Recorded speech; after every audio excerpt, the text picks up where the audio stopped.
Assalamualaikum warahmatullahi wabarakatuh. Shalom.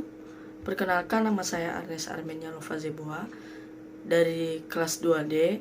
Di sini saya akan mempresentasikan materi saya yang berjudul Toleransi antar umat beragama di Indonesia. Baik, sebagai latar belakangnya, bangsa Indonesia adalah bangsa yang mempunyai beragam keanekaragaman. Ada agama, aliran kepercayaan, bahasa, adat istiadat, orientasi, kultur, kedaerahan, serta pandangan hidupnya. Inilah keberagaman bangsa Indonesia.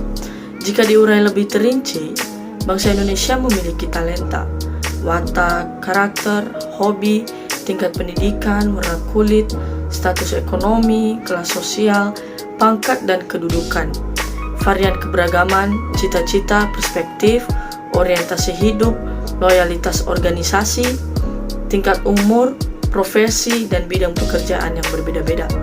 Umat manusia adalah makhluk Allah, tetapi juga memberikan kebebasan kepada setiap manusia untuk memilih jalan hidup berdasarkan atas pertimbangan rasionya.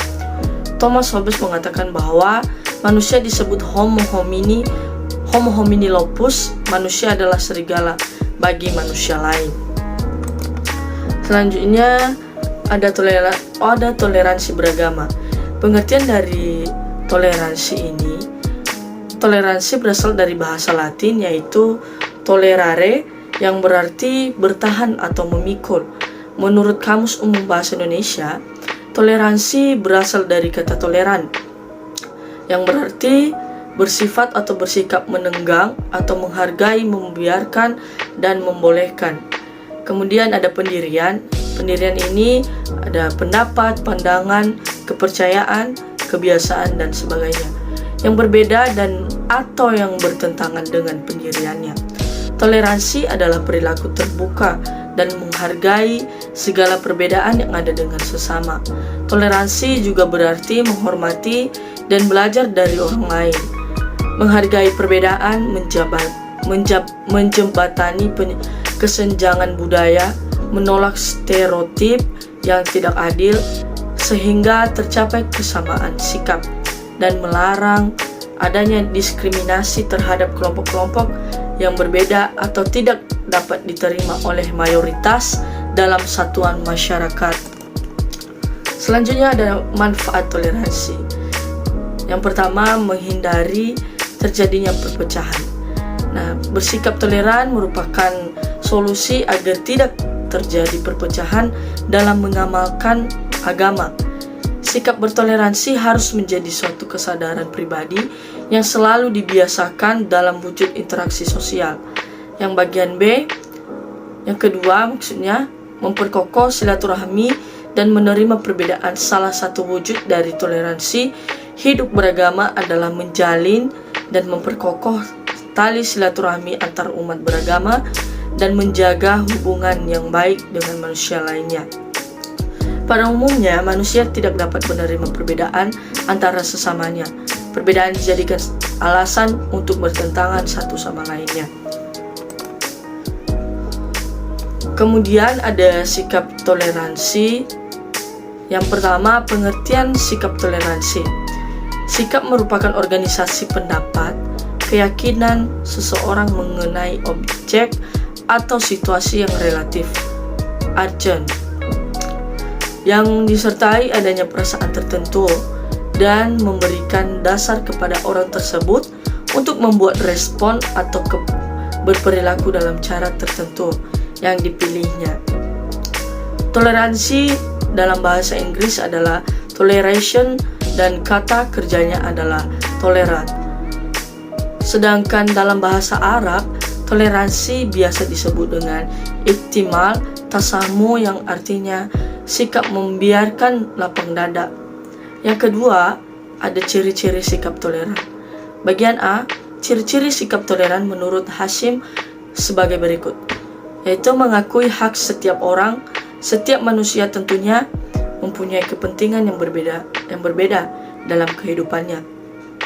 Mengakui hak setiap orang merupakan suatu sikap mental yang mengakui bahwa setiap orang merupakan suatu sikap mental yang mengakui bahwa setiap manusia berhak untuk menentukan sikap, laku, dan nasibnya masing-masing.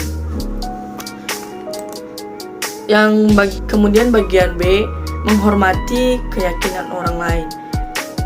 Artinya tidak menghormati keyakinan orang lain atau memaksakan seseorang dengan kekerasan atau dengan cara yang tidak halus akan mengakibatkan orang lain bersikap hipokrit atau munafik.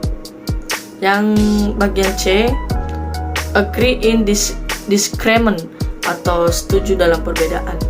Maksudnya yaitu perbedaan tidak harus menimbulkan pertentangan karena memang perbedaan selalu ada di dunia ini. Kemudian bagian D, saling mengerti.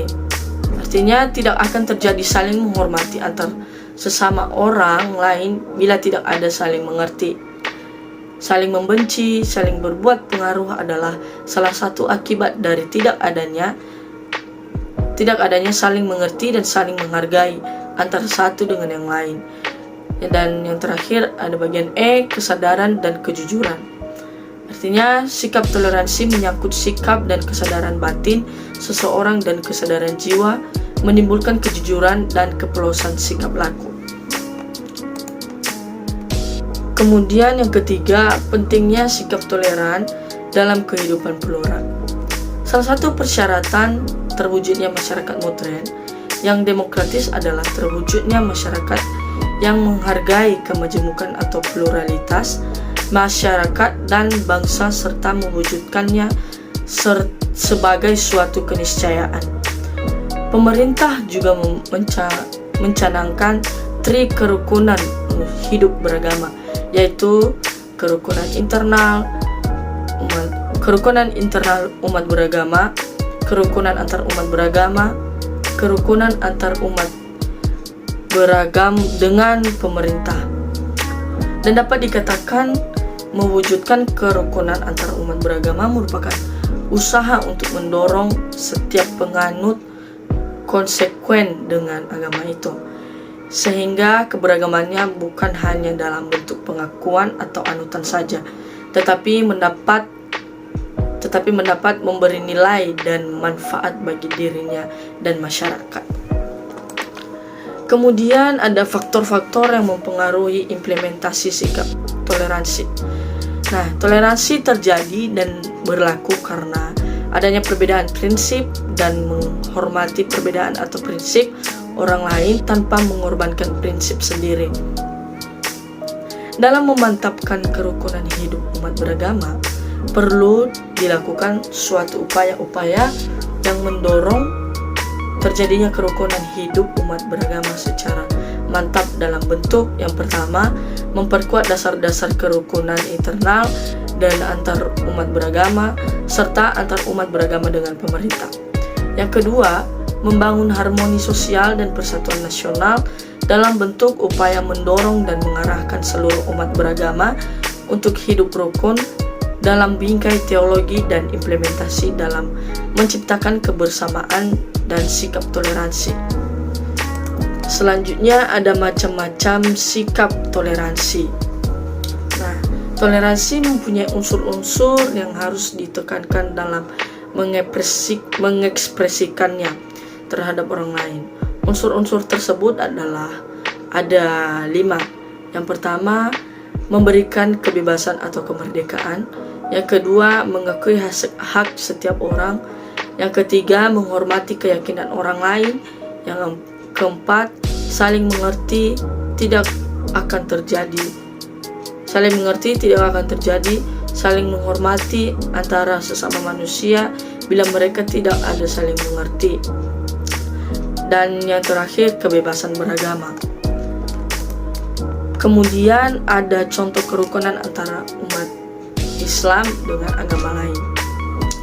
Nah, toleransi antar umat beragama antara pemeluk agama Islam dan Kristen di Gereja Kristen Jawa atau GKJ Joyo Dininggratam dan Masjid Al-Hikmah Serengan, Kota Solo, Jawa Tengah yang tercipta sejak dahulu di satu sudut kota yang pernah diberi sebutan kota bersumbu pendek.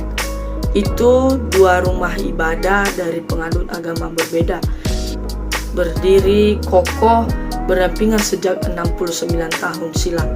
Dua bangunan tersebut hanya dipisahkan tembok setinggi 2 meter serta memiliki alamat yang sama, yaitu di Jalan Gatot Subroto nomor 222, Keratonan, Serengan, Solo, Jawa Tengah.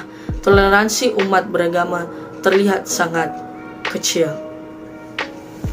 Demikian presentasi saya. Wassalamualaikum warahmatullahi wabarakatuh. Shalom.